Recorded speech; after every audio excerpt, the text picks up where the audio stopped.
Shalom, bienvenidos al Ministerio Sabiduría en la Torá. Siempre es un honor estar con ustedes. Y estaba estudiando toda la mañana. Es un hábito que yo tengo, básicamente estudiar todo el tiempo, siempre buscando e investigando, ¿no? Y ya vamos a entrar al libro de Éxodo.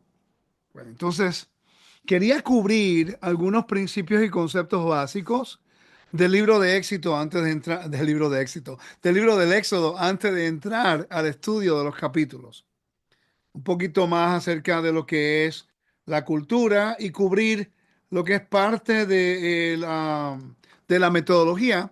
Y ahí ustedes pueden ver mejor un poco acerca de cómo nosotros, los del camino, tratamos de poner los estudios, la mentalidad, cuál va a ser nuestra estrategia de los estudios. Este año estamos cubriendo lo que es la los mandamientos en la parashá de nuevo.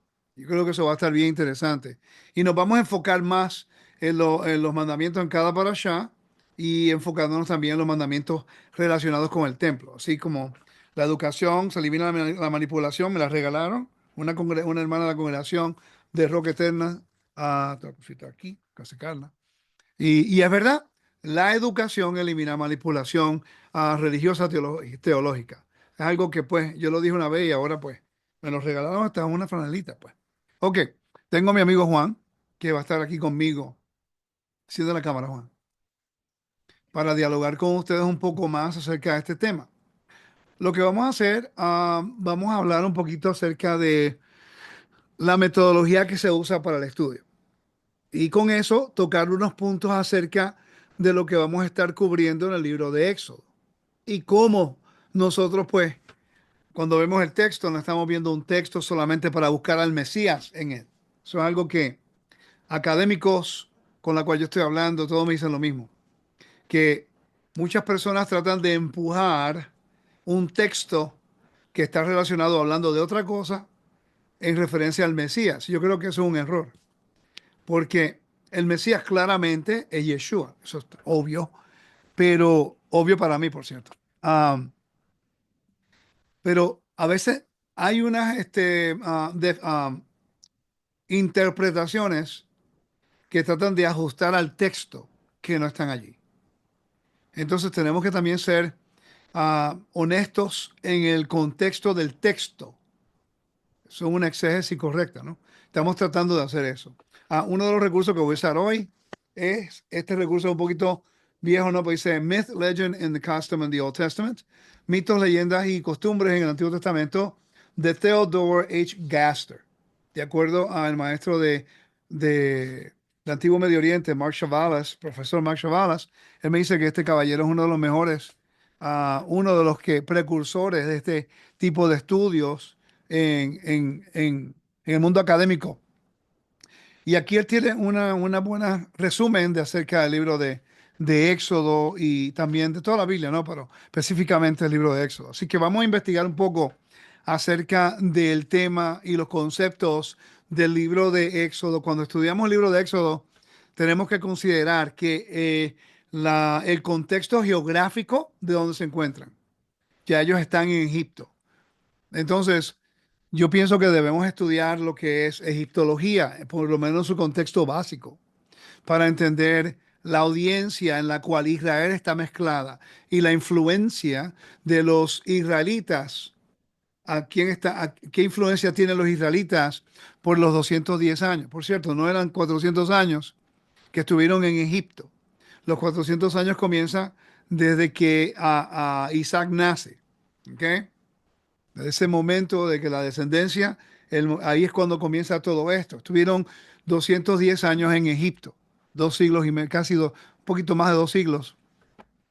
Y cuando yo pude entender eso, yo, oh, wow, ahora entiendo un poco mejor cómo funciona. También ocurre durante un tiempo, Juan, muy específico, finalizando lo que se llama the late bronze Age, la era bronce. Hay diferentes eras, está la de hierro, está la de bronce, ¿ok? Y aquí está ocurriendo ya terminando la edad de bronce. Y obviamente de bronce porque habían armas de bronce, ¿ok? Y después de hierro porque había armas de hierro. Entonces, cuando se descubre el bronce, el hierro y cosas así. Ah, entonces, cuando comenzamos lo que es el aspecto cultural, histórico, geográfico, topográfico y también lo que es religioso. Y contrastamos lo que Dios quiere decir a través de su pueblo Israel con lo que vivían, como vivían en Egipto, como pensaban los egipcios y lo que creían los egipcios. Ahora podemos nosotros tener un mejor balance de interpretación de la audiencia y la narración que es dirigida a una audiencia que entendía el contexto bíblico. Nosotros hoy día no entendemos muchas cosas en el libro de Éxodo. Tenemos que investigar y buscar. Uno de los, ¿cómo dice? Uno de los académicos más sobresalientes de egiptología hoy día, que se llama James Huffmyer, profesor James Huffmyer. Hay unos libros de él, Logos, y fue muy recomendado por el profesor Chavalas para entender lo que es la arqueología y también lo que es contextos egipcios que los puede ver en la Biblia si entiendes la arqueología y la geografía. Muy interesante. Juan, ¿cómo estás? Muy bien, Sensei, todo bien por aquí. Mire, Dígame. aquí, Tienes el aquí, mismo libro, ¿verdad? aquí Muy tengo bueno. Mira, aquí tengo mi libro. ve a la página 222. A la página 222. Algo bien 220. interesante. El último párrafo habla acerca de los 150, perdón, de los 110 años de José. Ahora, no estamos diciendo que José no duró 110 años. Estamos ahora tratando de establecer lo que un egipcio pensaba era una larga vida, una buena vida. En la Biblia son 120 años. En Egipto era 110 años. Puede durar más o puede durar menos, pero el contexto de 110 años dice, Joseph lived 110 years. This is an Egyptian touch.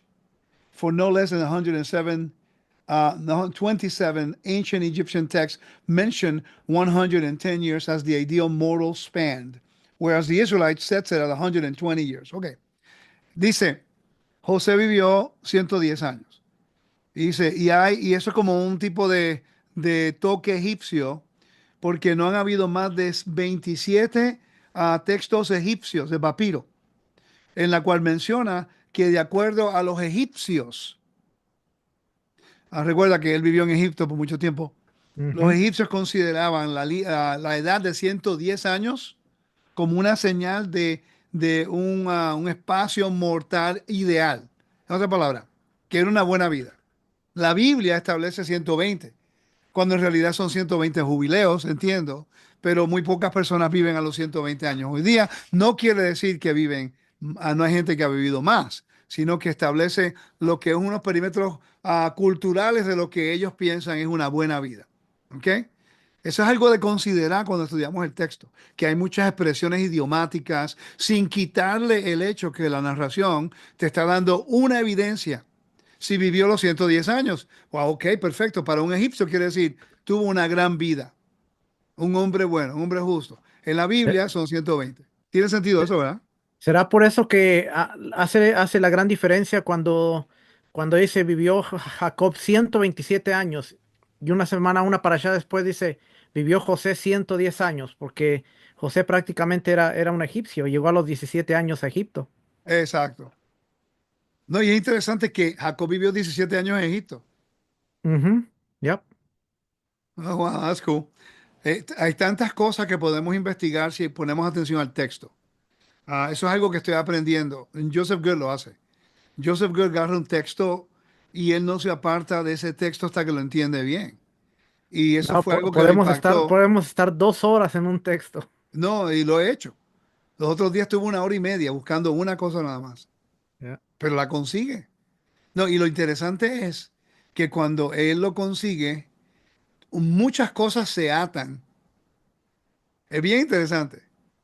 Ah, es bien interesante. Tú sabes, yo creo que nosotros en realidad no sabemos estudiar la Biblia, estamos aprendiendo.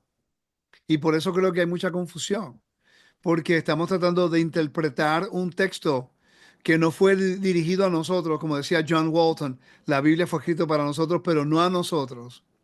Y queremos aplicar nuestro entendimiento y nuestras posturas teológicas a un texto que no fue dirigido a nosotros originalmente en una cultura que no es nuestra cultura, idioma que no entendemos y también leyes que no reconocemos. Entonces, por eso hay tanta confusión y tanta opinión.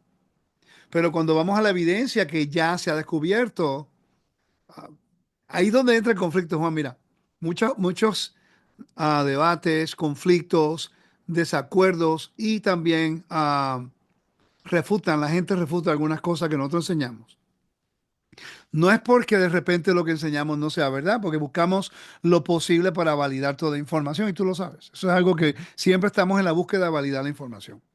Yo creo que de repente es que no han podido tener ese recurso o leer ese recurso o pensar con preguntas críticas en el sentido de, wow, hay más en el texto de lo que estoy leyendo. Estamos tan preocupados de buscar al Mesías en ese texto que perdemos el mensaje detrás del texto que revela al Mesías y lo que el Mesías vino a hacer. Yo espero que haya explicado eso bien, porque nadie está diciendo que no vamos a buscar al Mesías, sino que a veces empujamos el texto a decir algo del Mesías, cuando en realidad lo que revela el Mesías dentro de ese texto es el concepto detrás del texto, el principio que te va a ayudar acerca de la identidad o la función y el rol del Mesías en el futuro, como él vino en el primer siglo. Ujú, ya. Y también, como hemos dicho muchas veces, la forma en que nos acercamos al texto, muchas veces cometemos el error de acercarnos con una mente teológica y ya automáticamente la teología nos está dictando lo que vamos a encontrar en el texto, cuando el contexto algunas veces va a retar la teología, va a retar el dogma.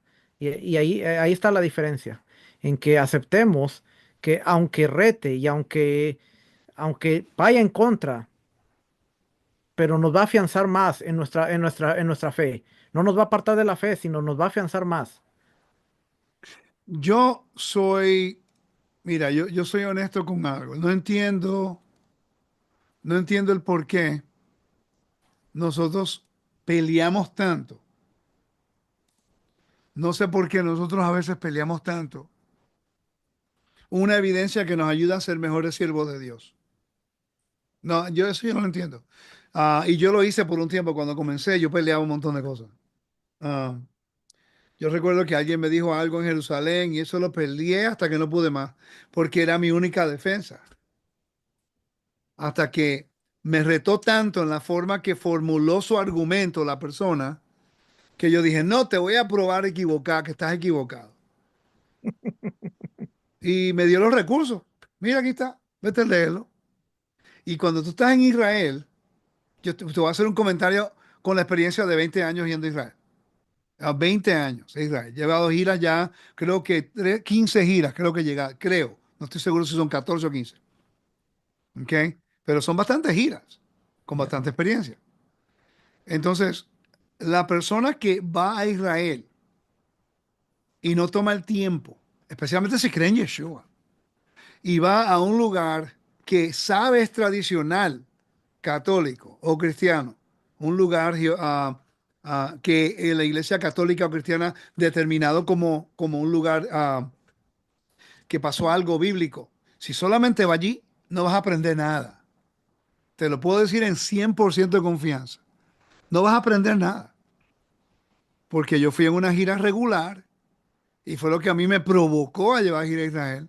Porque yo vi gente dedicada, en aquel tiempo se estaba pagando $6,000, creo que sea, por esa gira. Wow. Y un señor nos pagó a mí y a mi esposa. Fue un gran regalo la primera vez. ¿Ok?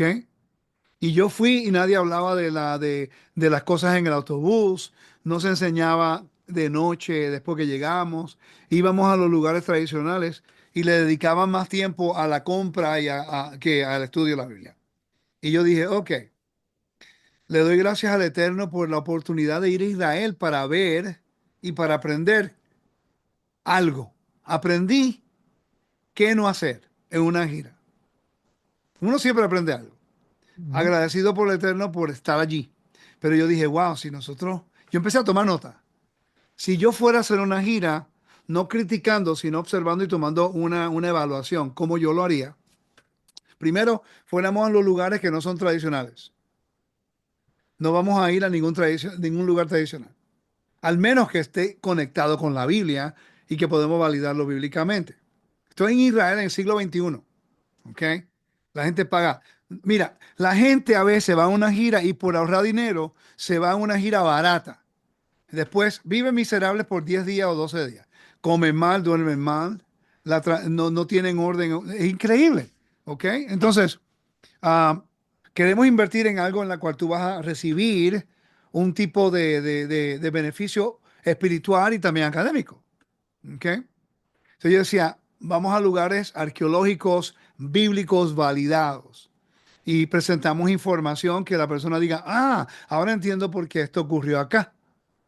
Y ese ha sido siempre mi propósito de la gira a Israel. Nunca ha sido negocio, porque para mí no ha sido un negocio. Que paga el pasaje para ir para allá soy yo. Cuando alguien dice, no, es que para un negocio.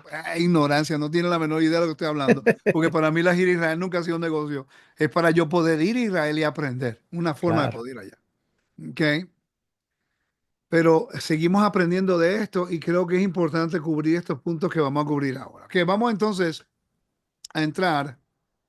Déjame subir aquí rapidito. Dame un segundo, Juan, porque estoy un poquito atrás. ¿Algún comentario que quieras hacer? No, no, no, lo que usted dice es interesante, la educación. Y a medida que nosotros se lo he comentado estos últimos 2, 3 años, es increíble que a medida que vamos estudiando, como que más se va afianzando el fundamento y más información vamos encontrando para hacerlo más sostenible. Y de eso se trata de que si nosotros tenemos una postura y está correcta, pues se va a encontrar más información. De lo contrario, se va a estar contradiciendo todo el tiempo. Y usted me dijo una vez algo bien interesante y es, si tú vas a tomar más tiempo en estar defendiendo algo, eso quiere decir que no es sostenible. Y Sí, tiene razón, porque si yo voy a estar defendiendo mi postura todo el tiempo, en lugar de presentar información solamente y que la información sostenga la postura, entonces estoy perdiendo el tiempo. es que, mira, es un reto porque mientras más tú estudias, te lo puedo decir con completa honestidad, mientras más tú estudias, menos sabes, Ujú. porque Yep. te das cuenta lo mucho que te falta. Bueno, tú sabes con quién yo estoy estudiando ahora todo el tiempo, no solamente con Joseph Good, pero con otras personas. Y, y el nivel de procedimiento de preparación que tengo que tener yo encima de Roca Eterna, encima de el ministerio en inglés, encima de mis estudios personales del templo, ah, para poder aprender un poco más acerca del contexto cultural. Ahora, cuando estudiamos el libro de Éxodo, vamos a hacer apartándonos del libro de Génesis, que era básicamente más céntrico en lo que la tierra de Canaán, con influencia de Mesopotamia, porque Abraham vino de Mesopotamia, ¿ok? Entonces, cuando él va a la tierra y sus hijos, y después Jacob va a la tierra de Labán, Padán Aram, tiene una influencia grande de lo que es hoy día Asiria, Siria, en el norte. Entonces, cuando empezamos a conectar todos esos puntos geográficos, históricos, culturales a la historia, a la narración del libro de Génesis, entonces podemos ver nosotros un panorama un poco más amplio. De repente, el capítulo 37, 8 al 50 del libro de Génesis, ahora hace una transferencia de localización geográfica. Ahora se encuentra en Egipto. Ujú. Entonces, tenemos nosotros que hacer la misma transferencia de mentalidad de ahora no nos enfocamos en Mesopotamia, ahora nos estamos enfocando en Egipto. Y entonces, para entender la audiencia a la cual Dios va a juzgar, tenemos que entender las condiciones de esclavitud en Egipto. Tenemos que conocer en qué tiempo ocurrieron los eventos, o más o menos una idea de cuándo ocurrieron.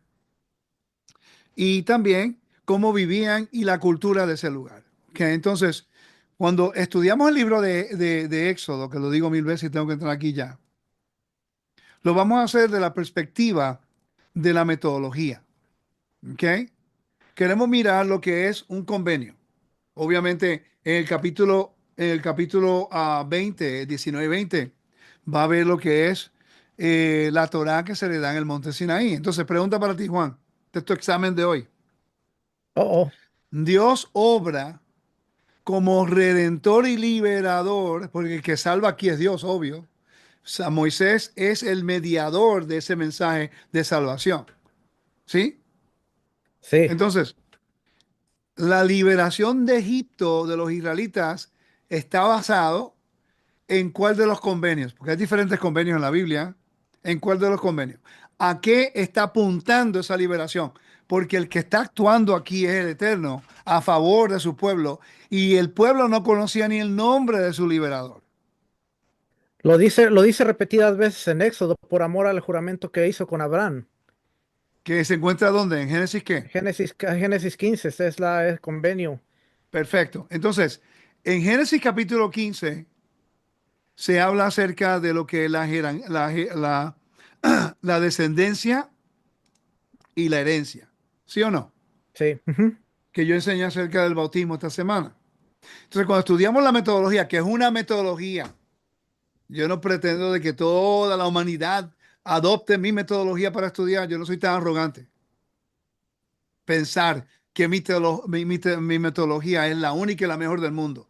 Ok, es solamente una metodología lo que me ayuda a mí a estudiar ya. Si tú la quieres usar, perfecto. Si no te conviene y tú no te gusta, no hay ningún problema. Pero no apuntes el dedo si no estás dispuesto a entenderla, ¿ok? Es lo único. Todo está basado en un fundamento de convenio. Sabemos que el convenio que está vigente, que legalmente está forzando al Eterno a actuar, es porque el pueblo hace algo que motivó al Eterno recordar el convenio, que fue el clamor del pueblo por la opresión de Faraón. Quiere decir que ellos están en Egipto y están siendo oprimidos, están en esclavitud o injusticia. Por ende, ahora están en vergüenza porque son esclavos. Y lo que Dios va a hacer, va a traer a un mediador para restablecer y validar su convenio, cumplir el pacto que hizo con Abraham y extender justicia y salvar al pueblo de su exilio temporal y darle honor como una nación en el monte Sinaí, que representa una nueva creación. A través de la historia vamos a ver el orden y el caos que el pueblo causa por sus obediencias y desobediencias. A través del libro de Éxodo vamos a entender los espacios sagrados. Israel se convierte en espacio sagrado en el capítulo 12, cuando come Pesaj. Los sacerdotes se convierten en espacios sagrados cuando son consagrados, ungidos y santificados para el Eterno y mesidos, adoptados para Dios para hacer el trabajo de sacerdocio. Y también el espacio sagrado de el Shabbat y el Mishkan, el tabernáculo, que es el espacio sagrado donde la kavod de Elohim va a morar entre medio del pueblo. Entonces, el relato del libro de Éxodo es de exilio a Edén, de exilio a Edén, que no sé si mañana voy a poder cubrir lo mismo en Roca Eterna, porque voy a tratar de enfocarme en otras áreas, pero esto serían cositas que no voy a poder cubrir mañana. El tema principal es Exile to Eden, exilio al Edén. Ujú. El libro de Génesis comienza con Edén, termina con exilio en el libro de Génesis. El libro de Éxodo comienza con exilio y opresión, termina con liberación y la presencia de Dios en tu tabernáculo, que es el microcosmo del Edén, donde la presencia de Dios y la muerte no mora. ¿Ok? Por Cuando cierto, cruzan, es la misma manera en la que termina Apocalipsis. igualito. El libro de Apocalipsis comienza con la dispersión de las siete iglesias en la persecución de lo que es el dragón, que en ese momento es Domiciano, ok, la persecución a los creyentes en Asia Menor, Grecia y Roma. Y termina en el capítulo 21 y 22 con el jardín, donde el Eterno mismo va a regresar después de la era mesiánica. Bien interesante. La misma historia relatada, el mismo problema en la opresión, el mismo, los actores con diferentes nombres, pero es la misma historia. ¿Ok? Yo creo que estamos ante la oportunidad de entender que la Biblia no es tan difícil.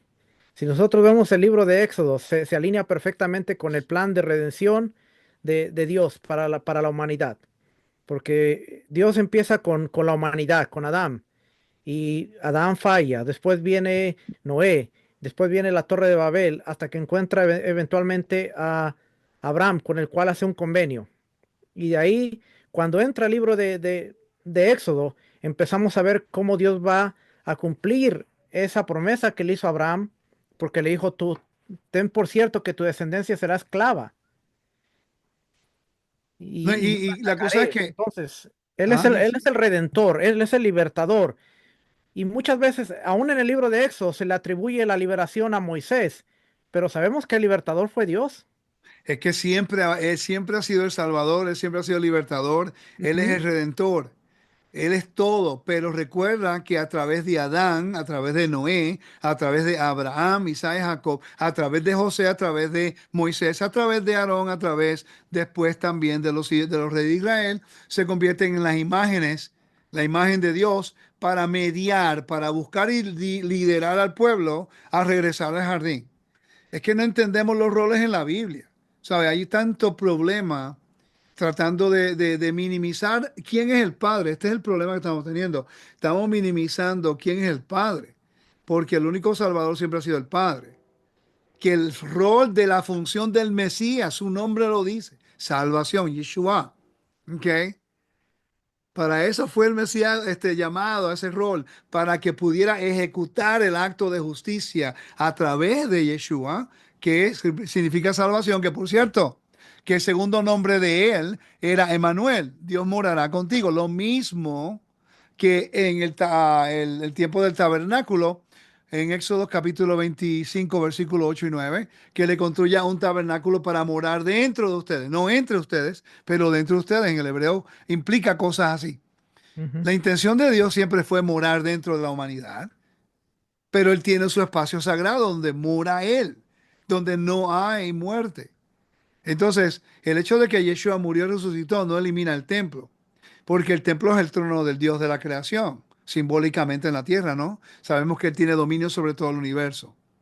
Entonces, aquí, de aquí en adelante, Moisés representa la prefigura de tipología del Mesías, ¿no? Ya. Ujú, Nacimiento milagroso para Moisés, lo iban a matar. Nacimiento milagroso para el Mesías, lo iban a matar. ¿Ok? Moisés se hace un príncipe y se hace un pastor. Yeshua es el príncipe que se llamó el pastor, el buen pastor. Los patrones están allí. ujú, ya. ¿Ok? Entonces, el Padre le da toda autoridad a Moisés para que hable en su nombre. A Yeshua se le da toda la autoridad por el Padre, que se llama el Verbo, para que hable en el nombre de Dios, con la autoridad, con el poder, como si fuera el mismo Elohim. Todo el mundo sabe lo que eso es, un mensajero real. Bueno, los que lo estudian, pues. Ujú, El mundo académico lo entiende, por cierto. ya. Ah, no, pero que ustedes tienen que ir por el Espíritu. Excuse me, como decimos por ahí. ¿Sabe? Discúlpame, el Espíritu de Dios no puede ir en contra de lo que está escrito en la Biblia. Tenemos que ubicarnos. Cuando yo sigo escuchando que dicen, no, que el Espíritu de Dios me dijo, y si va en contra de la Biblia, ese es el Espíritu de Dios. Dios no se puede contradecir. No se va a contradecir, entonces tenemos que aprender la Biblia para discernir qué proviene del Ruach, del Espíritu de Elohim, y qué no viene. ¿Ok? Y a veces las personas usan ese vocabulario por costumbre. Eso fue lo que aprendieron en el sistema religioso. ¿Ok? Dios me dijo, Dios me dijo, Dios me dijo. Así que no sé, tenemos que seguir enfocándonos nosotros en cómo investigar, educarnos y estudiar bien para aprender y no crear confusión. Vamos a ir aquí. Entonces, vamos a hablar un poco acerca de Egipto. Vamos a hablar de la cosmología, los tipos literarios, perdón. ¿Ok? Dice, el Éxodo contiene toda una serie de formas literarias. ¿Conocen las formas literarias en Egipto? Mucha gente lee el libro de Éxodo y no conocen la literatura, los géneros literarios. Lo mismo ocurre con las cartas de Pablo. Lo mismo ocurre en el primer siglo. Lo mismo ocurre en el tiempo de los profetas. Si tú entiendes los géneros literarios, vas a entender el formato del mensaje. Y dice, todas ellas presentan presentes en otras sociedades del Próximo Oriente, Cercano Oriente. La gran saga describe la milagrosa huida de los israelitas de su esclavitud en Egipto, en una narración épica. Que esto cae lo que es una narración épica. Ahora tienen que comparar lo que el antiguo Medio Oriente consideraba como una narración épica. Está la Pompeya de Enuma Elish, está diferentes tipos de historias que eran mitos para ellos y la Biblia está haciendo un contraste de lo que ellos entendían en aquel momento. Por cierto, una pregunta. ¿Sabían ustedes acerca de la enseñanza o de los principios? Por cierto, tengo la evidencia aquí, pero está en inglés. Tendría que buscarlo traducirlo al español. Esto lo leí hace años en un artículo y no recordaba. Hace poco me puse a leer otra cosa pues busqué un video buscando, validando información y encontré la evidencia. Y yo he hablado acerca de esto, en la que lo que se dice de Ugarit, de Baal Cycle, el ciclo de Baal, lo que era el que viene montado en las nubes, que he hablado acerca de eso. Juan, tú sabes mucho de eso, El Cloud lo hemos Rider, ya, dialogado mucho. ya, Cloud Rider. El Cloud Rider. Pero mira qué interesante que algo que yo había leído y lo entendía, pero no recordaba los recursos. Y hace poco lo leí, pero no lo conecté con otro punto que quiero hablar de eso. En la cual, ¿por qué el Mesías va a construir un templo? Zacarías habla acerca de eso.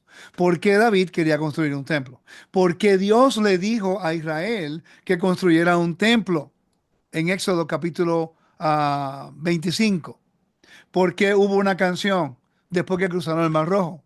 ¿Por qué hay una canción en el libro de Apocalipsis, el segundo cántico de Moisés? ¿Por qué hay una canción en Deuteronomio 32, que es la segunda generación? Y es interesante que hay un motif en el antiguo cercano oriente, la cual cuando un rey conquistaba a otro rey y había una gran victoria de otro ejército, lo que hacía ese rey, le construía un templo a su Dios como proclamación de victoria y entronando a ese Dios en el territorio del enemigo. ¿Lo captaste? Sí, y lo vemos históricamente, lo vemos. Si vamos al templo, al monte del templo, vamos a ver qué fue lo que hicieron los musulmanes, que construyeron encima El de donde domo de la estaba el roca. trono de Dios. Exacto. Entonces, la canción proviene del motif que cuando se gana la victoria, después se proclama la victoria de ese Dios con unas canciones, Que como lo por dice. cierto, lo entendemos si vamos a la esfera de honor y vergüenza, que era honor y vergüenza de los dioses, porque el Exacto. dios quedaba avergonzado, perdía su casa, perdía todo, no tenía dignidad. Entonces, por eso es que la Biblia habla acerca de un templo que el Mesías va a construir.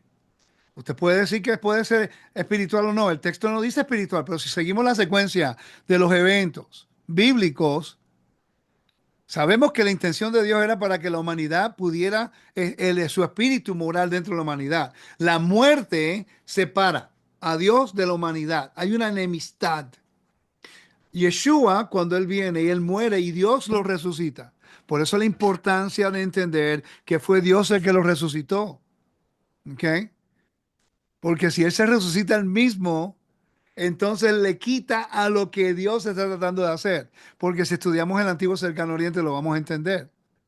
Cuando Yeshua es resucitado por el Padre, quiere decir que el Padre tiene dominio sobre la muerte. ¿Eh? Y después en el libro de Apocalipsis hay una canción. Y después Él es entronado. Y después el rey que ahora va a reinar en la tierra, ¿qué va a hacer él? Va a construir un templo como lo hizo David, que quería hacerlo. Y no pudo, pero Salomón lo hizo. Ujú. Como lo hizo Israel cuando Moisés conquista a los egipcios en el Mar Rojo. Dios libera al pueblo de la muerte y después Dios le dice al pueblo, construyeme un tabernáculo. Y cantan una canción.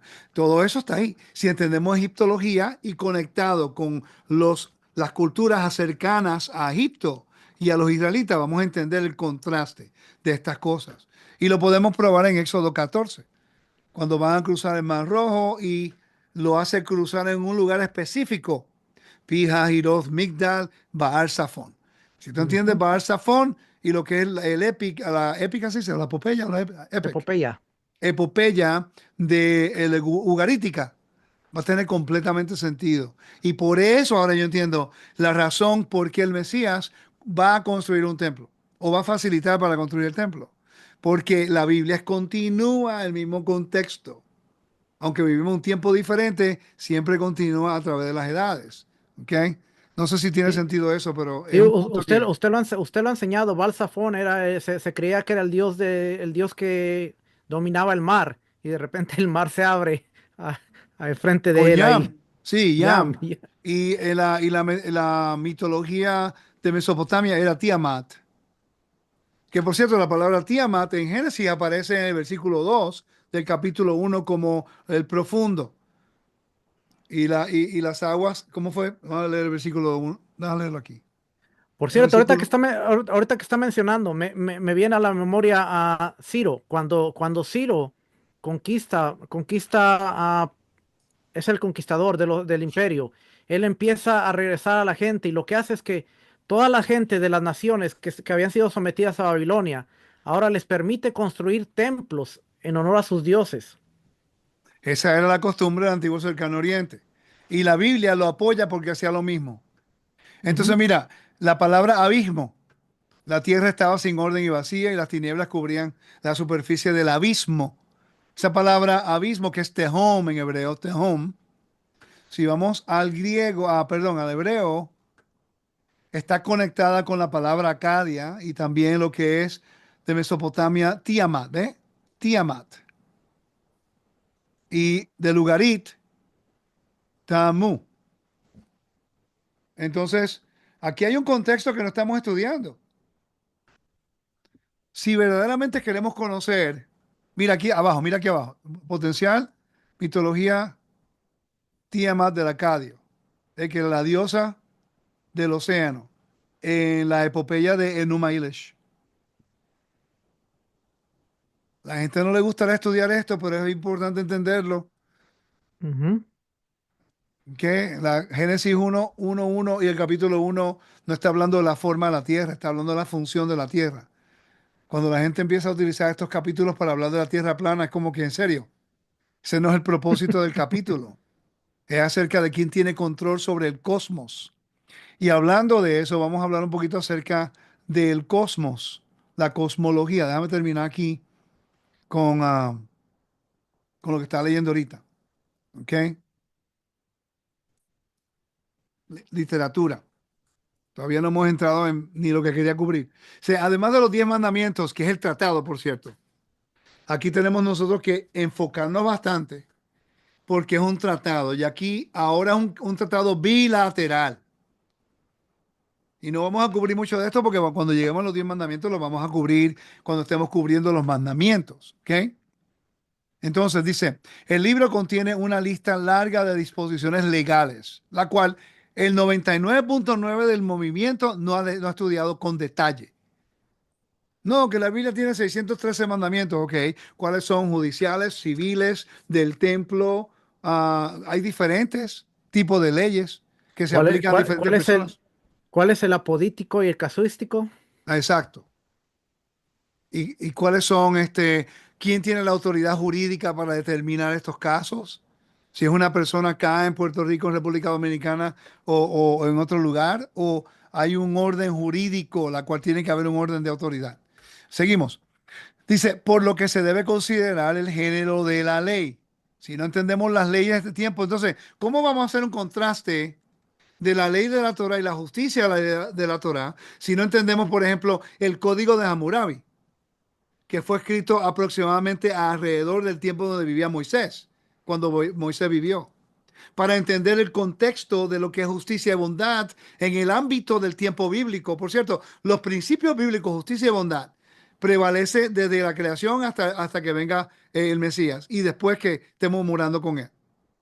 Lo que es convenio, igual. Lo que es honor y vergüenza, también. Estos conceptos prevalecen a través de la historia. No cambia la palabra porque está fundamentada en un tratado, que es algo legal, y en los conceptos que relata ese tratado, que es basado en la fidelidad de un juramento, lo que es la fidelidad de un compromiso de justicia a los que verdaderamente le temen a él, y también el honor que reciben por ser parte de ese reino. ¿Quiere añadirle algo, Juan? No, solamente me acordé que la Biblia, las huellas del Mesías, tiene todo lo que son las cartas de Amarna, a las, el Ciro de Cilindro y tiene su relación con la Biblia. Son 3 páginas en donde está mucha información muy buena acerca Ah, de lo que Sigue, son las leyes alrededor de sigue, Israel. cita la página, yo vengo ya. Es la página, está dentro de la introducción, 20, 30, 28, 29 y 30. Aquí están. Página 20, 28, 29 y 30. 28, 29 y 30 dentro de lo que es la introducción. A ver aquí. 28, 29 y 30. La introducción. Esta Biblia es buena de estudio, ¿viste? Después de las pocas que, que ayudan, ¿no? ¿Qué página dijiste? 28, está adelantito de las abreviaturas al principio. 28, 29 y 30. Está con números romanos. Sí, ya casi llego.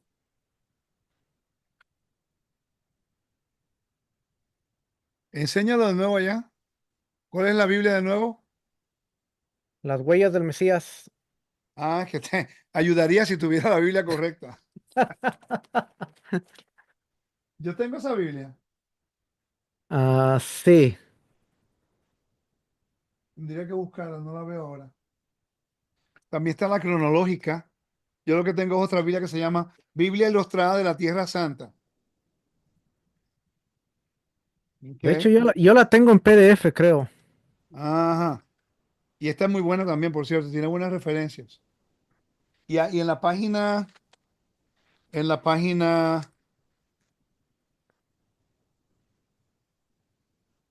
35, 34, 35, te habla acerca de los tipos de tratados. Suceranía, está hablando de vasallos, tratados paritarios, viste que no estoy loco. Ujú. Tratados de suceranía, de vasallo, soberano y vasallo. Y te dice todos los pasos de un soberano, de un tratado soberano y vasallo que se ve en Éxodo capítulo 20. Podemos validar toda esta información. Y después tengo también una Biblia cronológica de estudio. Estas son importantes, ¿viste? Porque ahora comienza a trazar los eventos bíblicos con la historia. Cuando vamos aquí, a ver si llego acá, dame un segundo. Y voy a la Biblia cronológica. Obviamente el nombre lo dice, cronológica. Te va a dar un poco de información diferente acerca de la cronología de los eventos. Por ejemplo, aquí te habla en la página 75, el nacimiento de Sargón. Y después está hablando de Éxodo Es 2. comparado con Moisés. Exacto. Y se relata el nacimiento de Moisés. Éxodo 2, 1 al 10. Recuerda un tema familiar en el folclore del antiguo cercano oriente, la exposición y el rescate de un bebé, varón y subsiguiente ascenso a una posición realeza. ¿Ok? Bien interesante. Yo te hablo acerca de literatura bíblica. Mira, mira cómo aquí abre una Biblia académica. La gente la lee, pero no la está estudiando. Entonces mi pregunta es, si yo aplico la misma metodología que estamos aplicando aquí, ¿por qué está bien leerlo en la Biblia, pero si nosotros la presentamos hay objeción? ¿Es buena pregunta o no? Buena pregunta. Sí, porque estamos siguiendo el patrón que hay aquí. La arqueología, el pasado. Mira lo que dice aquí.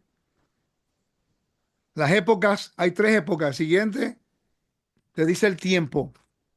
Arqueología del pasado. Después hace una transición y dice pueblos y agrupaciones. Te habla acerca de los pueblos. Eso de Éxodo. Después literatura bíblica. Después Éxodo y Egipto y el Éxodo.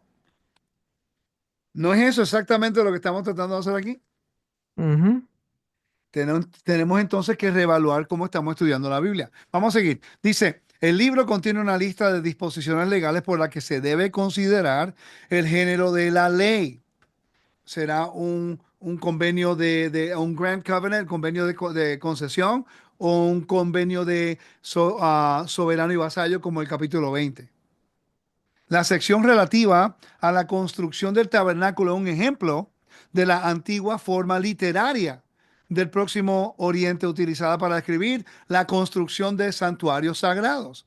Y tuve la entrevista con el profesor Chavalas, que estamos hablando como las construcciones de Asiria y de Mesopotamia, de los templos, es similar a la del templo, porque eran estructuras que tenían el mismo significativo. Lo único que en el templo de Israel y el ritual y las ofrendas, toda era mente diferente de como lo hacía el mundo antiguo.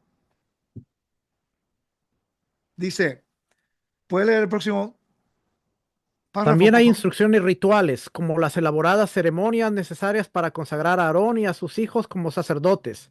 La naturaleza de estos géneros y la forma en que se utilizaron debe funcionar como elementos claves en cualquier análisis de fondo de los textos bíblicos. Así pues, las consideraciones literarias son, en ocasiones, tan importantes como los aspectos históricos y culturales del mundo antiguo a la hora de arrojar luz sobre el texto del Éxodo. Quiere decir que nosotros tenemos aquí para poder cubrir en una parasha todos esos elementos de la metodología. Hay bastante información de lo que es arqueología, bastante información. Hay mucho de cultural, hay mucho histórico, también está legal. Así que tenemos mucho para poder cubrir y ahí vamos a ver en realidad la esencia de lo que vino a ser el Mesías con nosotros sin tener que empujar al Mesías en un texto que no se aplica a él. Tiene lógica, ¿no? Mucha lógica, ¿sí? Entonces, mira, vamos a hablar acerca del marco histórico. Vamos a cubrir esta parte. Es posible que a lo mejor no pueda cubrirlo con detalle mañana, así que vamos a hablar acerca de esto. Voy a hablar acerca del marco histórico de los eventos en Egipto, la cosmología de Egipto, que va a ser importante para entender mejor a lo que está lidiando Israel en Egipto y cómo la historia se va a desarrollar con las plagas. ¿Ok? Esto va a ser un motif de nueva creación, de muerte a vida. El agua va a representar el ritual de transición que va de la muerte a la vida. ¿Ok? Dice, lee el capítulo, el párrafo, por favor. El contexto histórico del libro del Éxodo es esencialmente desconocido. En él se describen los acontecimientos que condujeron a la huida de los antiguos israelitas de Egipto, pero no se puede determinar con certeza un periodo de tiempo concreto durante el cual pudieran haber tenido lugar tales acontecimientos. Se han hecho sugerencias y algunas concuerdan mejor con las pruebas disponibles que otras. Sin embargo, el texto del Éxodo ofrece muy poca información para establecer un marco histórico preciso y convincente. Lo mejor que se puede hacer es determinar un amplio periodo de tiempo en el que el texto intenta situar los acontecimientos narrados. Muchos estudiosos creen que el libro del Éxodo sitúa los acontecimientos que narra en un periodo de tiempo que encaja mejor en la segunda mitad del segundo milenio antes de la era común.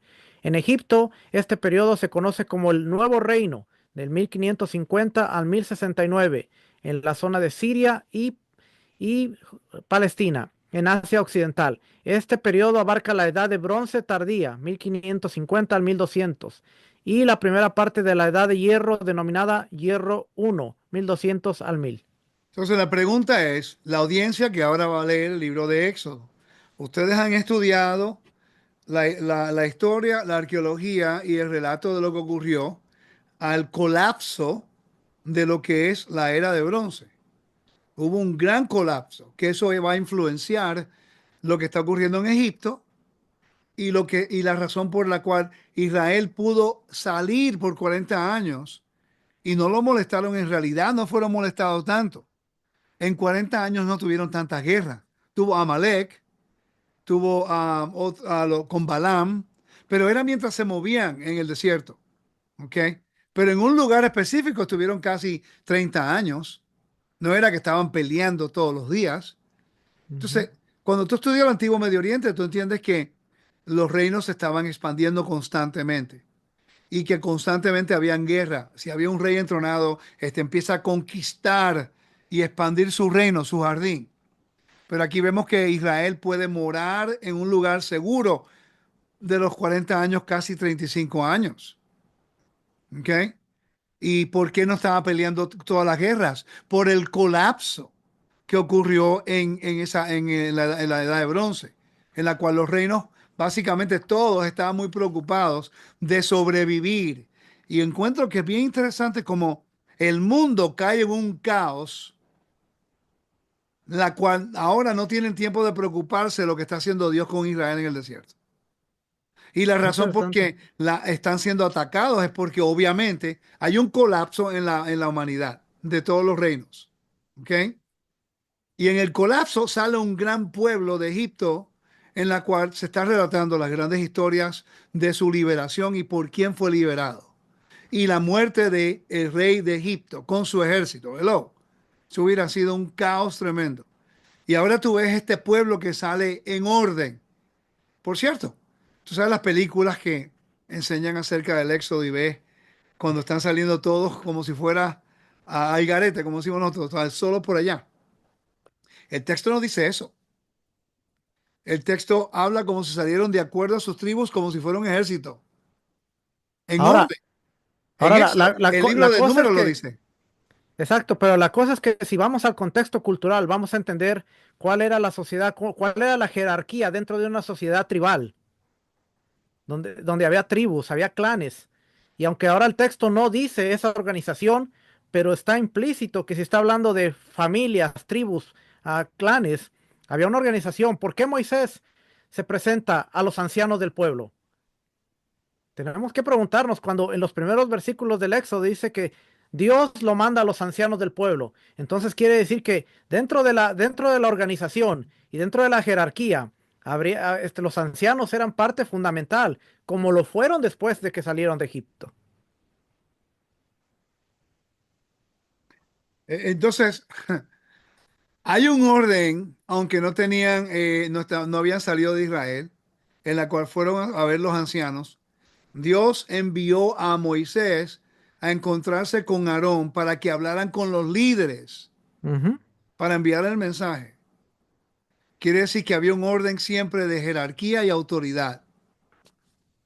Por qué no la hay hoy? ¿Por qué no se sigue ese procedimiento? Te voy a dar un ejemplo. Hay muchas personas que están enseñando. No quiere decir que no tengan ellos el derecho de enseñar. No quiere decir que no tengan algo que enseñar. Pero ¿cómo podemos nosotros validar quiénes son? ¿Quién es la familia? ¿Quién son los hijos? ¿A quién le enseñó? ¿Quién es su maestro? Yo siempre me preocupo cuando hay un líder que está enseñando y no se somete a nadie. Yo siempre me preocupo por eso. Para mí eso es preocupante, porque es ilógico. Todos tenemos que ser responsables a alguien, ¿ok? Y no me vengan con la excusa, no, que el Espíritu Santo me enseña, por favor. Eso es una excusa para no estudiar, porque es ilógico. Y la realidad es que no nos gusta estar sometidos a nadie. Ese es Esa el es la problema. realidad. Sí, ese es el problema. Entonces aquí Moisés está sometido al Padre, pero él se sometió a los líderes también. Por cierto, cuando Jethro le dio la idea de tener los líderes para que le ayudaran en el juicio, ¿recuerda? Él tomó ese consejo. Ujú. Entonces, eso es algo que yo como líder aprendo. Tengo que estar siempre responsable a alguien, tengo que ser responsable con lo que se enseña y también tengo que ser rápido a rectificar cuando se enseña algo mal.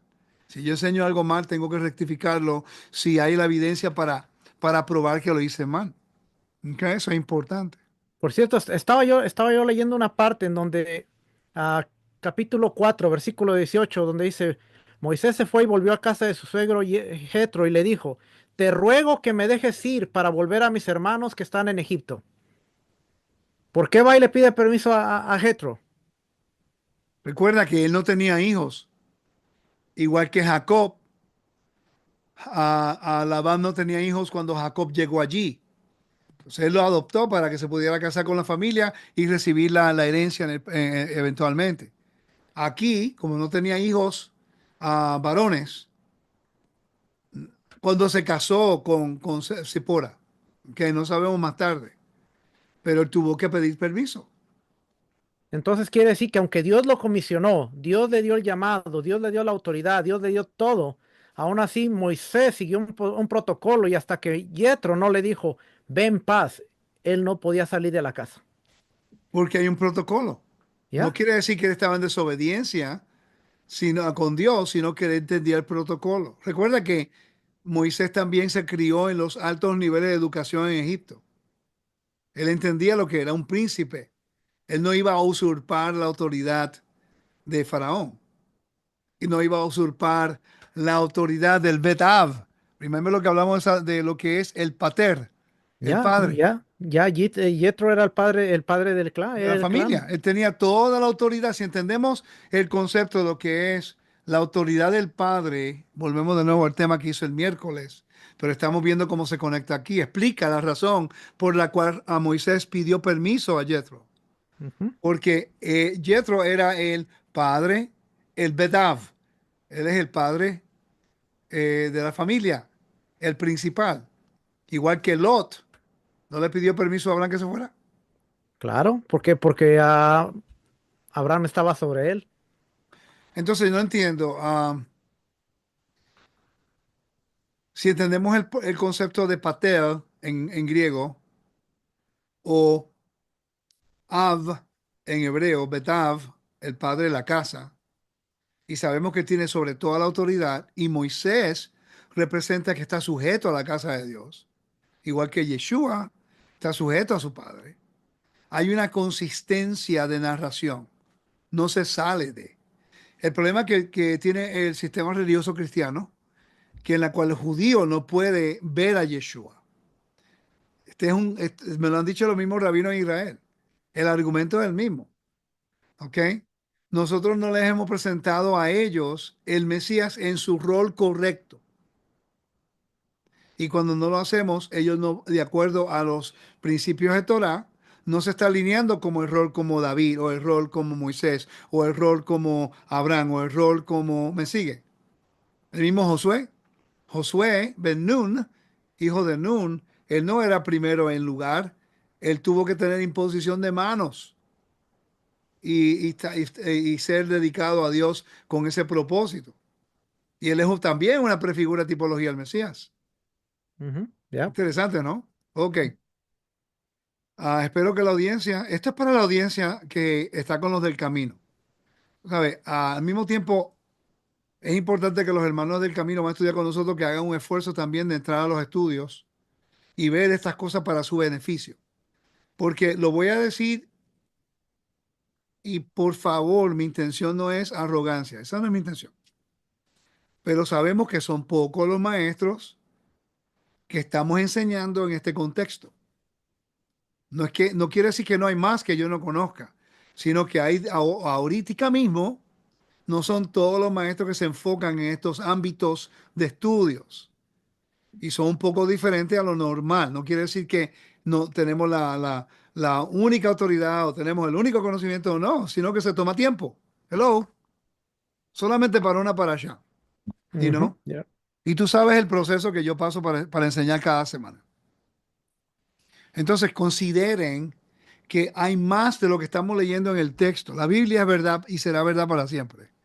Pero recuerde, tú no hablas egipcio, no viviste en Egipto, no conoces la cultura egipcia, nunca han leído el libro La muerte de los muertos para entender lo que es los servicios funerarios y los rituales de Egipto. No sabemos la función del río Nilo. No sabemos si el Upper and Lower Egypt, el Alto y el Bajo Egipto. ¿Cuál es el Bajo Egipto y cuál es el Alto Egipto? Tiene una connotación geográfica. Entonces, tenemos que dedicarle tiempo a esto. Por ejemplo, cuando hablamos acerca de la vara, que por cierto, aquí hay un tipo de... La Biblia trata de quitar la mitología, ¿ok? The staff. Y hay un tipo, hay muchas cosas que aparenta ser como imitando a lo que es la página 233 del libro ese. lo que es imitando algo como los magos, ¿verdad que sí? El ejemplo venía siendo como lo de la vara y la que se convierte en serpiente. Primero, ¿qué representa la vara? La vara, vamos, mira, mira, mira, mira qué interesante. Vamos a conectar eso con la cosmología egipcia. ¿Ok? No sé si lo puedes ver bien ahí, Juan. Este es Osiris al frente. Sí, sí se ve. Ok, aquí hay una vara. Sigue esa vara. ¿Y le va a pegar a qué? A la cabeza Apophis, las serpientes. de la serpiente. Y abajo, ¿esto parece a qué?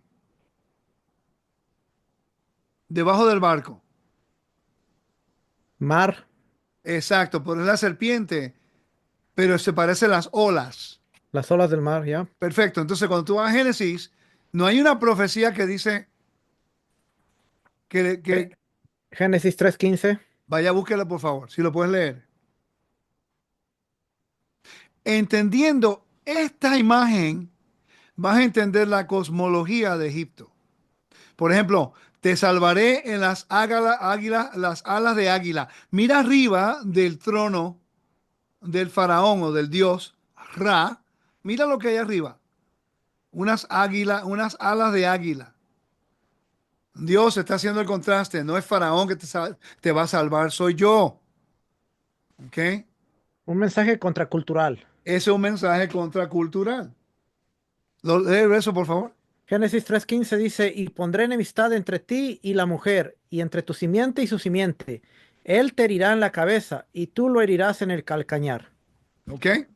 Entonces, ahí estamos viendo que esto es básicamente relacionado de dónde salieron, de Egipto. Va a destruir la muerte. Y esto tiene un contexto, solo que lo vamos a leer ahora mismo. Dice, en la página 233 del libro que estoy leyendo aquí, voy a leerlo rapidito. Estamos hablando de la vara y no quiero salirme de esa línea ahora mismo. Dice, lo voy a leer en inglés y después lo traduzco porque es más fácil así para mí. So the rod of Moses is the equivalent of a familiar magician's wand. La vara de un mago.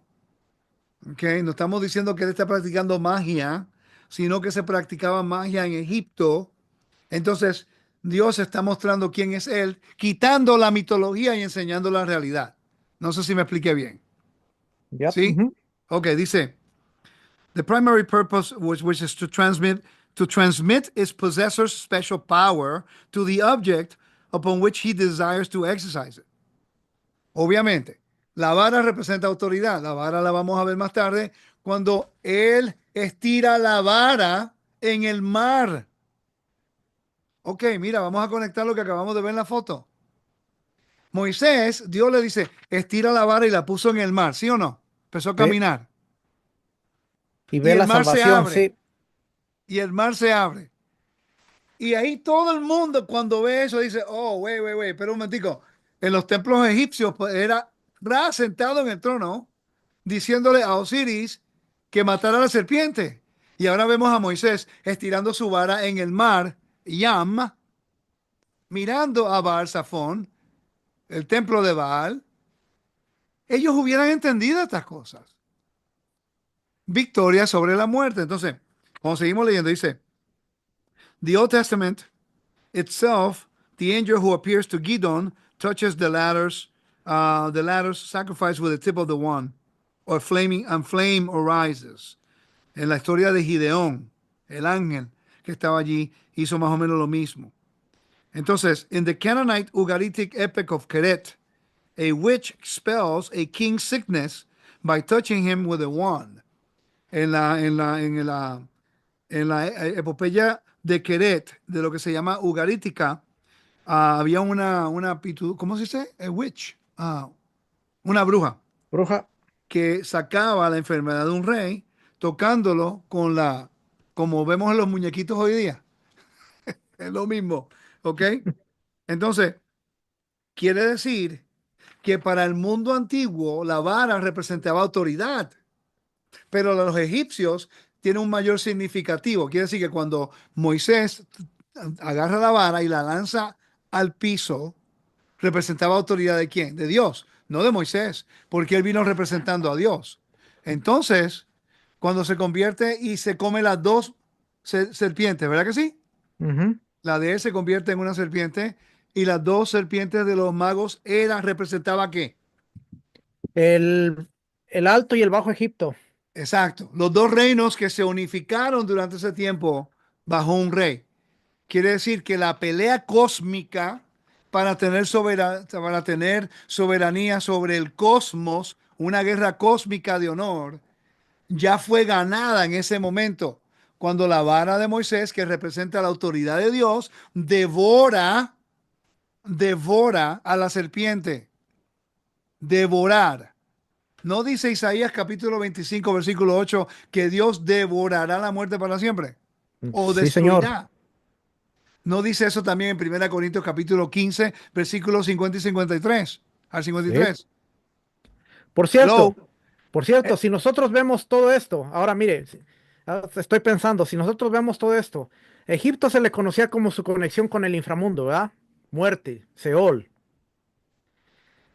Israel se llama el primogénito. Increíble que primogénito sale del Seol, sale del inframundo, es redimido. Y ahora tenemos a Yeshua, el primogénito de Dios, que va al inframundo, va a la muerte, y Dios lo resucita y lo saca y le da la victoria. pero recuerda que José también es primogénito, tenía la bendición del primogénito y salió del sepulcro. Tipología, dependiendo del contexto, aplica la tipología. Ahora podemos ver al Mesías en su contexto correcto. ¿Ya? O sea, recuerda que la Biblia fue escrita para nosotros, no a nosotros. Se lo mandé en español ya. Sí, gracias. Entonces, eso es un ejemplo nada más acerca del contexto cultural. Vamos a seguir leyendo acá. No sé cuánto tiempo vamos a seguir, pero queremos expandir un poquito porque si esto es parte de la parashá mañana, me tomaría mucho tiempo. Así que su tarea vendría siendo viendo estos estudios y esté de acuerdo conmigo o no. Mire, vamos a decir algo. Si usted está de acuerdo conmigo o no en un tema, en un tema específico. Yo sé que la gente tiene problemas con cuando enseña el templo, otras cosas. No hay problema.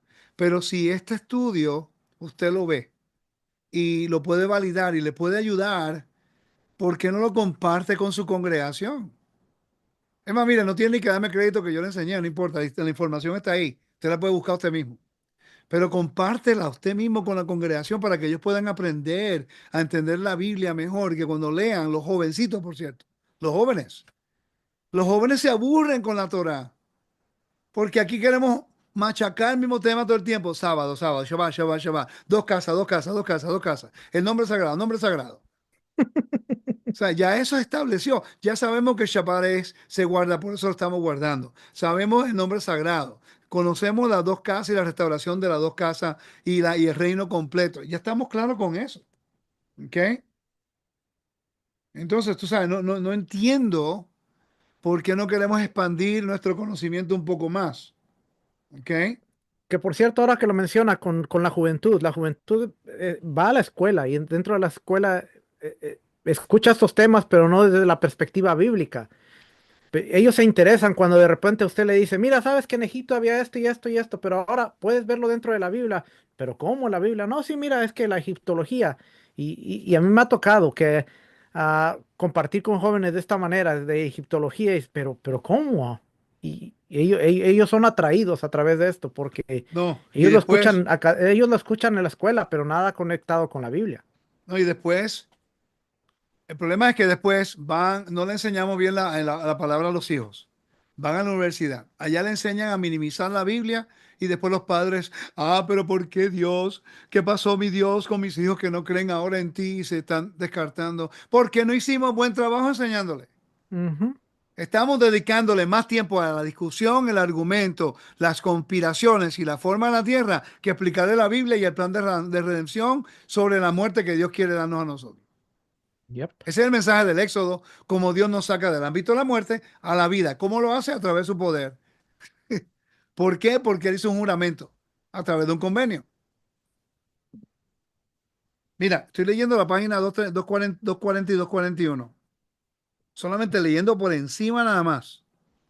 Está diciendo exactamente lo que yo dije acerca de lo que es el ciclo de Baal y también de Marduk. Está diciendo exactamente lo mismo. Ujú. Esto, ¿por qué los académicos conocen esto y nosotros no? Por cierto, ahora la educación es mala. Interesante que dice Ahora no hay aquí. espíritu en la educación. Fíjate, qué interesante. Ya.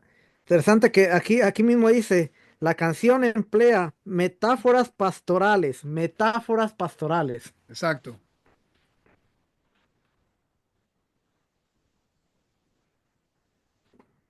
Cómo Dios guía a su pueblo como ovejas. Ajá. Mira, vamos a leer aquí rapidito en la página 241. Está hablando de la canción. It's really cool. El libro de Jueces habla de la canción de Débora también. Ujú. Y los Salmos, una canción dedicándola también al templo. Ok. Leyendo aquí.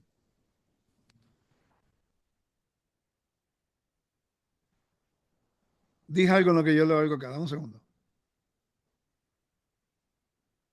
Es que volvemos a lo mismo. Una vez que entendemos este tipo de cosas, ahora todo lo demás hace sentido y podemos ver su conexión con la Biblia. No tenemos que empujar nada, sino que todo se va revelando y podemos ver la Biblia en su mundo perfecto, entendiendo el mensaje del autor a la audiencia que lo entendía. Y nosotros ahora somos removidos de la teología y podemos ver, ahora entiendo, ahora hace sentido. Y podemos No, empezar a conectar muchas cosas con la Biblia. y el Evangelio tiene más sentido también. Ujú. Porque ahí donde podemos ver la función del Mesías. Una pregunta. ¿Cuál fue la función del Mesías? ¿Cuál era el propósito de Yeshua? Manifestar la salvación de Dios. Ajá. ¿Y qué citó él? ¿Qué fue los versos que él citó para establecer esa primicia? Isaías 61, el espíritu de Adonai está sobre mí, porque me ha enviado, soy el enviado, para sanar, para restaurar, para dar libertad al cautivo, Si tú estudias traer las buenas nuevas, exacto, si tú estudias el libro de Moshe Weinfeld, justicia y bondad. que es la tarea de todos mis estudiantes y ustedes lo saben, ah, ahí habla acerca de la función de la liberación de los esclavos. Es una proclamación de liberación que se practicaba en el antiguo Medio Oriente. Entonces, Yeshua nos dijo que venía a liberar a los cautivos. ¿Ok? La palabra liberar, ya usted sabe lo que significa, que es dogog o yovel, un tipo de jubileo, que es lo que habla Hebreos capítulo 9 versículo 22, que ha hablado ya los últimos 3 años de eso. ¿Ok? Ujú. Ya todos los que estudian conmigo saben eso. Entonces, el Evangelio no se está describiendo en la función de lo que dijo Yeshua. Mira la Yes. imagen aquí. Con esto estaba trabajando Moisés. Ellos pensaban que ese barco, había un diluvio y había un barco y olas, y fue Dios el que los liberó, ¿no? Ujú. Yep. Perfecto. Entonces aquí vemos, cada cosita que ve ahí tiene un significativo que no voy a poder cubrir ahora por el tiempo. Oye, una pregunta, lo que está al frente se ve como una atarraya. Parece sí. Tenemos que investigar eso. ¿Será esto Ay, Dios, un net? Dios mío, más tarea. Pero si eso es un net, busca the net symbol en esto aquí, mira. Esto es, este es un detalle del ataúd de Nespawe Shepi, escriba jefe del templo de Amón. La escena muestra a Dios del Zorra en su barca solar y la matanza diaria de la serpiente Apophis. Mira qué interesante. Que representa la victoria del sol sobre el poder de las tinieblas. Ahora entendemos Malaquías. Vamos a ir allá. Mira, Malaquías capítulo 4. Yo escuché a una persona de raíz hebrea decir que él dudaba que eso estaba correcto, tenía que ser una mala traducción, porque está hablando de del sol, que eso es paganismo. Dice, Pero para ustedes que temen mi nombre, se levantará el sol de justicia con la salud y en sus alas y saldrá y saltará como ternero del estado, de establo. ¿Ok? El sol, ¿cómo lo dice en segunda de Crónica? Isaías, las profecías acerca del Mesías, ¿no? Ujú. ¿Ok? El sol de justicia es una expresión idiomática para el rey. Estamos viendo aquí lo que es un ataúd de un escriba principal donde está describiendo la razón por las tinieblas en las plagas de Egipto. Ni un aleluya. ¿Quiere escuchar? Sí. Simbólicamente la No, red, no, comparte la pantalla, va. espérame, Déjame ponerte aquí como, dame un segundo. Te pongo acá como co-host para que puedas compartir.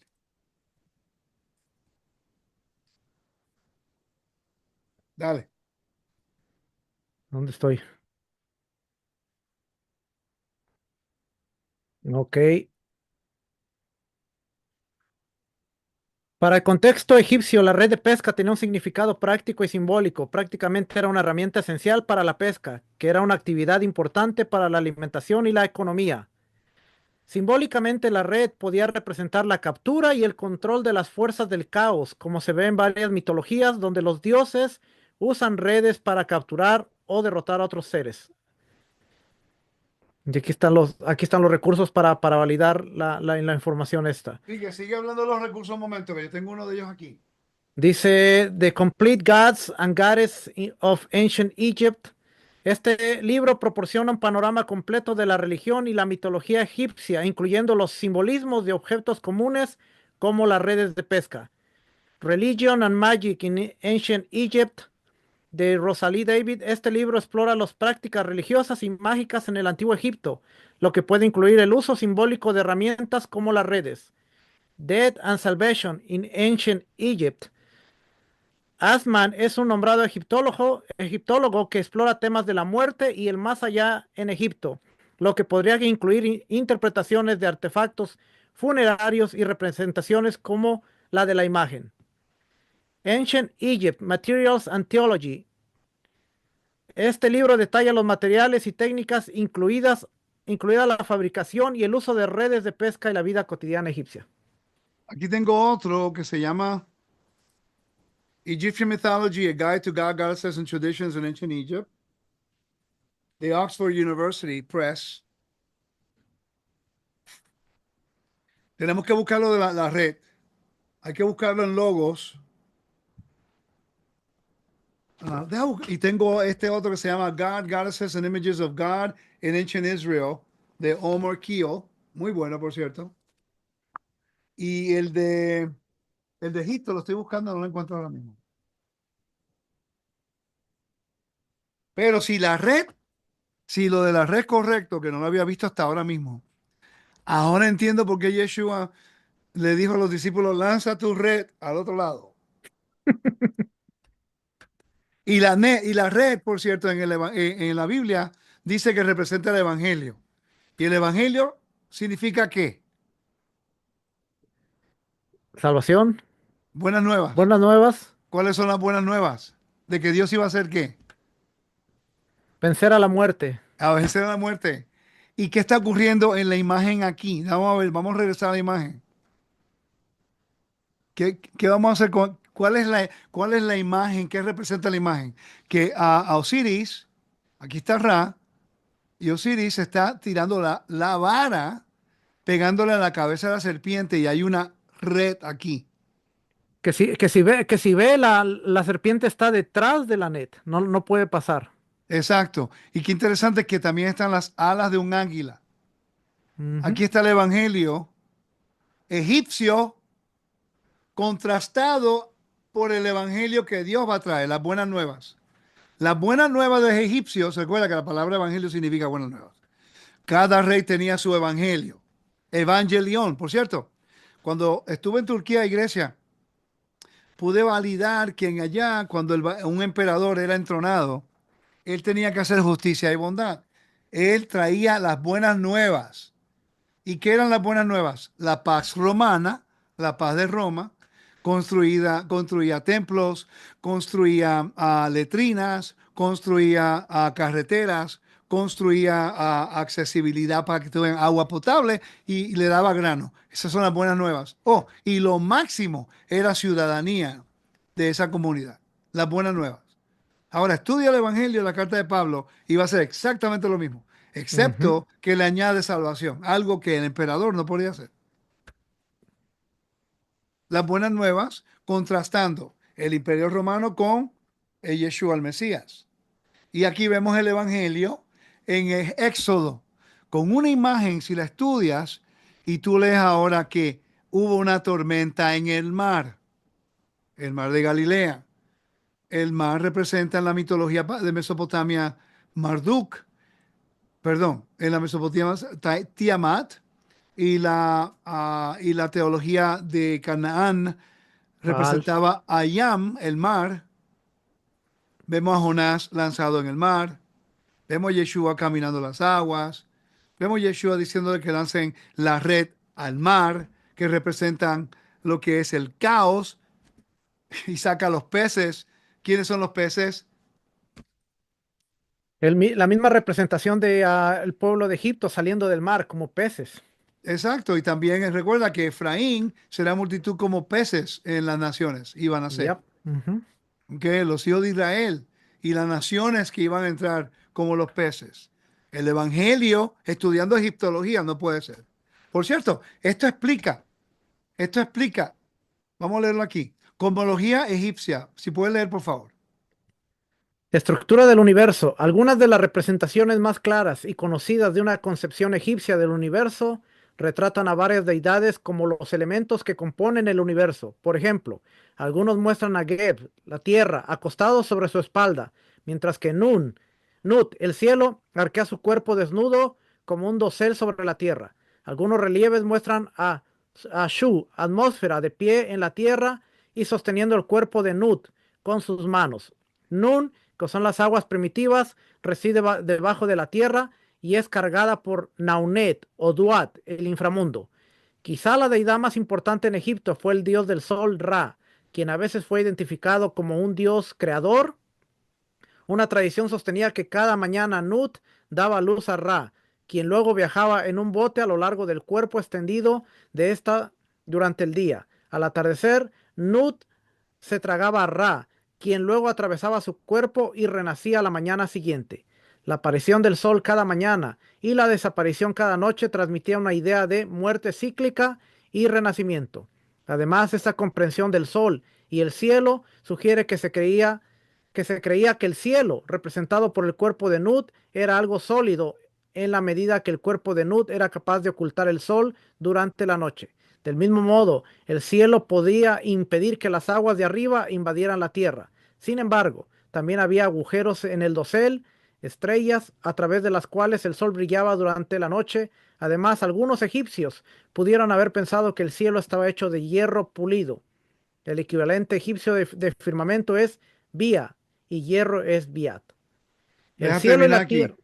El cielo y la tierra y el inframundo formaron tres planos de existencia que juntos hicieron el mundo en que vivían los egipcios, manteniendo constantemente a raya las oscuras y primitivas aguas que les rodeaban el universo. Entonces, mira qué interesante, que aquí Maat es el concepto de mantener el orden cósmico. Faraón se suponía que mantuviera el orden cósmico.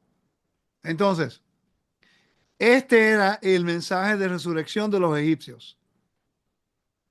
Ahora entendemos el porqué de la plaga de la oscuridad. La oscuridad por 3 días. Y en la tierra de Israel había luz, por cierto. Por eso, en el lado de Israel, no la tierra, en el lado El, de el Israel. lado de Israel, ya. ¿Sí? Ahora imagínate si ellos pensaban que era Ra que tenía la potestad sobre la muerte, la oscuridad, y ellos son esclavos israelitas, los israelitas eran esclavos, y ahora ellos están en completa oscuridad y en la tierra de Gosén Los esclavos oprimidos por ellos mismos ahora tienen luz. Quiere decir que la victoria sobre el inframundo es del Dios de los esclavos, que no tenía imagen. que no tiene imagen. Su cosmología fue destruida en ese momento. Un mensaje psicológico fuerte. Extremadamente fuerte psicológicamente.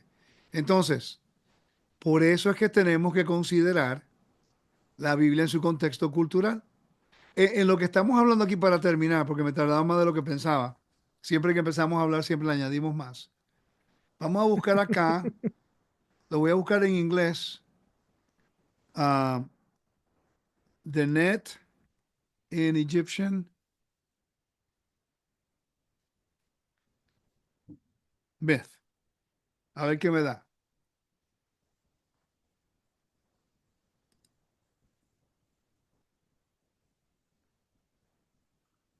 Le dio algo porque a mí no me dio nada. Sí. ¿Qué hace Cosmos? No sé si habla del net. Ah, mira, interesante. Vamos a leer esto aquí. Vamos a leer esta parte aquí en Near Eastern. A ver qué dice del net, de lo que es una red. Yo he enseñado acerca de esto anteriormente, por cierto. Tengo un libro que habla acerca de eso, como tipo, ahí dice Fishers and Fishers of Men. Y habla acerca del net. Bien interesante este libro del antiguo Medio Oriente. Para que lo vean antes de continuar. ¿Ok? Of fish and fishers of men. Pescadores de peces y pescadores de hombres. Entonces, y tiene todo lo que es, por cierto, aquí mira lo que dice aquí. Ah, fishing terms and imagery. Término de pescado. How do you say fishery? Pescadores. Ajá. Y algo imaginario, ¿no? Dice en la página 75, lo marqué. A ver si lo puedo entender bien. Hace tiempo que no lo leo.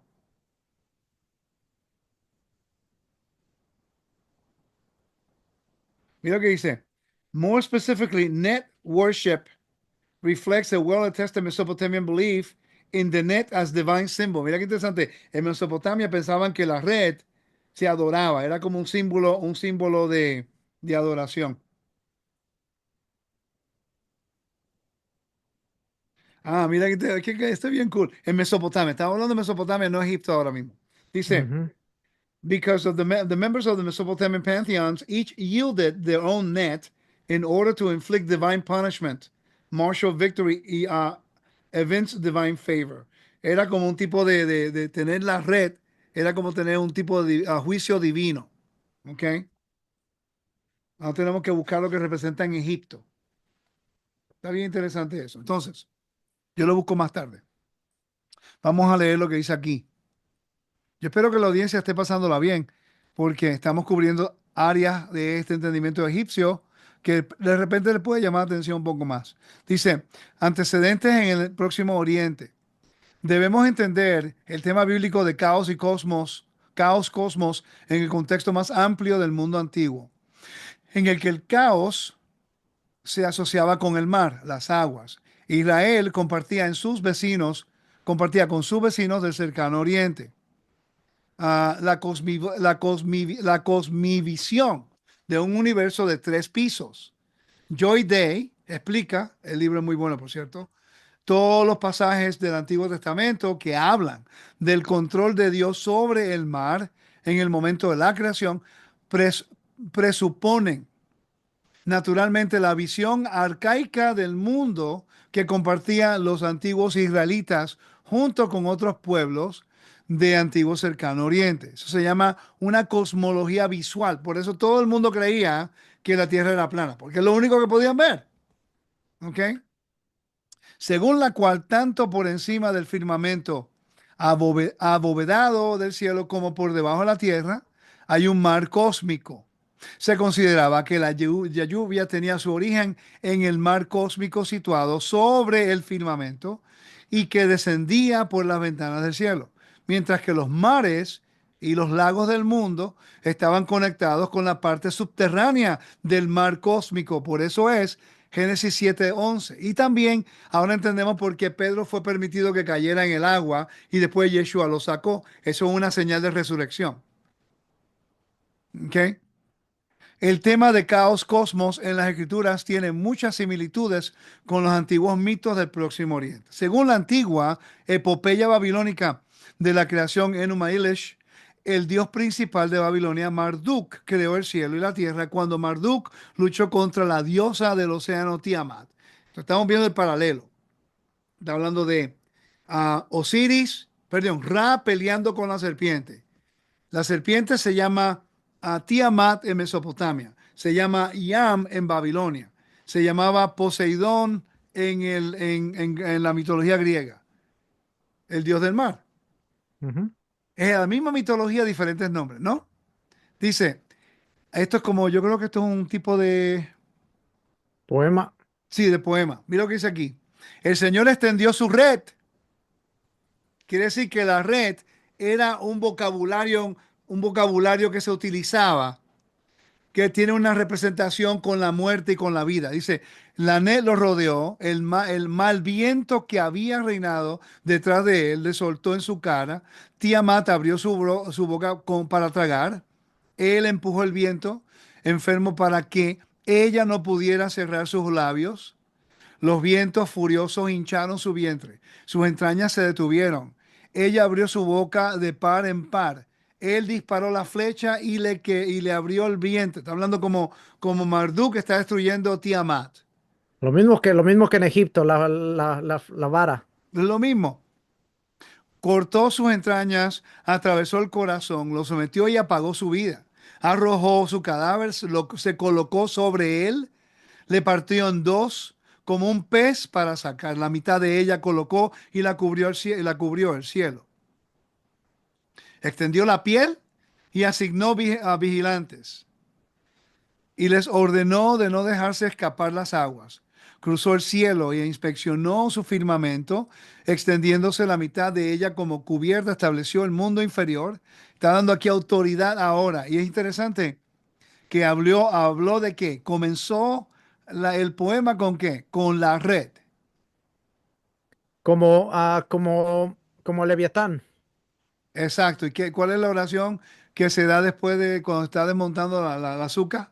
Sea tu voluntad, Dios y Dios de nuestros padres, que el próximo año moremos en la azúcar de Leviatán. Mire, ah, déjeme le, déjeme le comparto este. Ok, No lo tengo, así es que si usted lo tiene,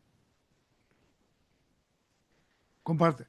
yo no tengo ese recurso, así es que si usted lo tiene, ¿Cuál es? este dice The Net Motif. Ah, Está en este recurso. sigue bajando. The Baker. Ah, sí, yo lo tengo, ya voy.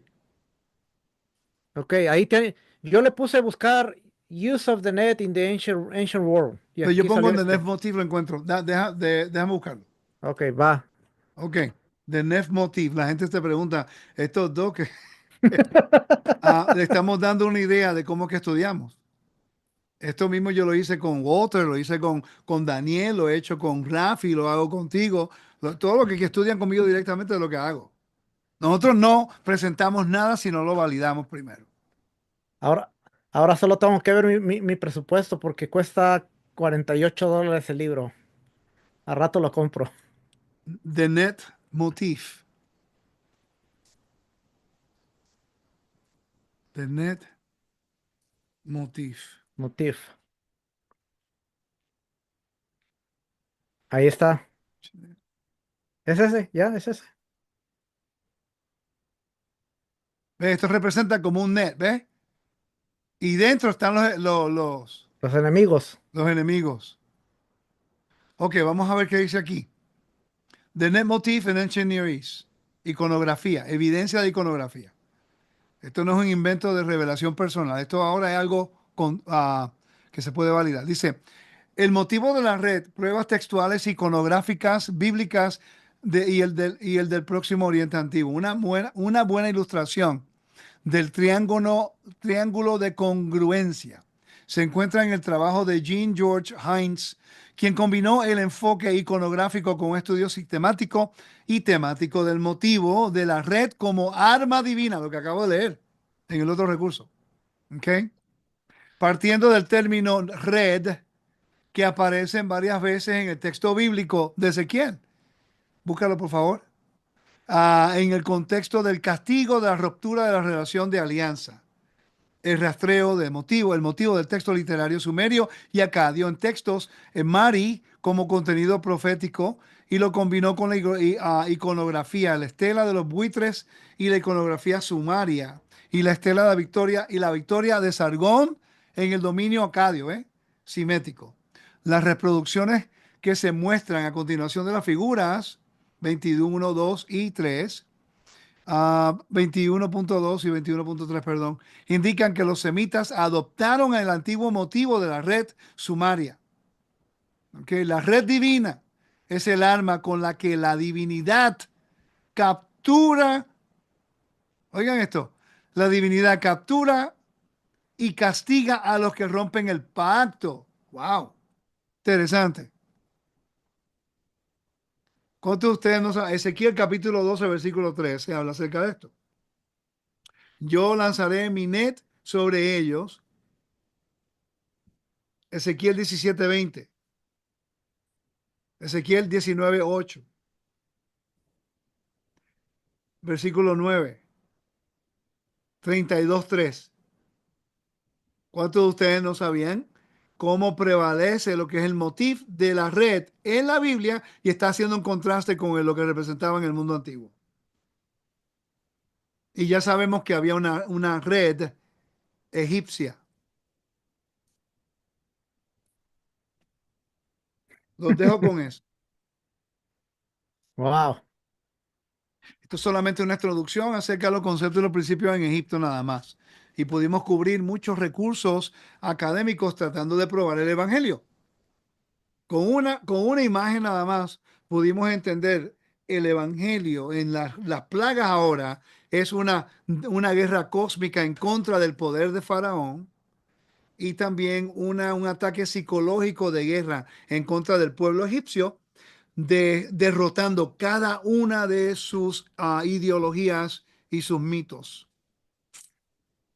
Sí, Y porque por fin se proclamando supone que victoria a cada Dios. deidad representaba una protección sobre algo y esa protección quedó vencida cuando vino la plaga. Amén. Bueno, hermano, yo espero que esto sea de bendición a ustedes. Yo entiendo que este tipo de información a todo el mundo no le atrae, yo lo entiendo, pero me gusta hacerlo de todas formas porque así los hermanos pueden verlo con tiempo. En un año, 2 años le va a interesar, que eventualmente van a hacer la pregunta y queremos tener la información que les pueda ayudar a largo plazo. Así que no crean nada lo que les digo, valídanlo todo. Y recuerden que la educación elimina la manipulación. Me la regaló una hermana en la congregación. La primera vez que me la pongo, porque como he bajado libras de peso, ahora me queda bien. Así que a ver si me queda muy grande pronto. Quiero seguir bajando de peso. Ok, que Dios no me lo bendiga, me lo guarde. Gracias, Juan, por estar conmigo hoy. No, gracias por la invitación, siempre es un honor. Shalom, mi hermano, cuídate. Shalom.